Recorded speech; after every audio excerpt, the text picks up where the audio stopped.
Friends, கடலை குழம்பு எப்படி செய்கிறதுன்னு வாங்க பார்க்கலாம். அதுக்கு மிக்ஸி ஜாரில் கொஞ்சமாக தேங்காய், கொஞ்சம் பூண்டு, இஞ்சி, லவங்கம், கொஞ்சம் சீரகம், சோம்பு, ஒரு பட்டை எல்லாமே ஆட் பண்ணிவிட்டு நல்லா கிரைண்ட் பண்ணிக்கலாம்.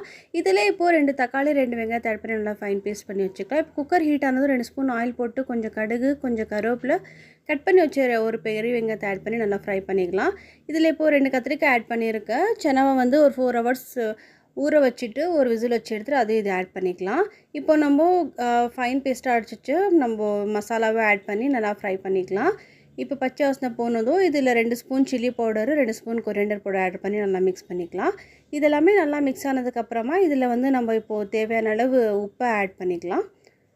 இப்போ தேவையான அளவு தண்ணியும் ஆட் பண்ணிவிட்டு நல்லா மிக்ஸ் பண்ணிவிட்டு இப்போது ஒரு கொதி வந்ததுக்கப்புறமா நம்ம குக்கர் மூடி போட்டு ஒரு விசில் வச்சு எடுத்துக்கலாம். இது வந்து இப்போ நம்மளுக்கு சூப்பரான குழம்பு ரெடி ஆகிடுச்சு. நீங்களும் ட்ரை பண்ணிவிட்டு எப்படி இருக்குன்னு கமெண்ட் பண்ணுங்கள்.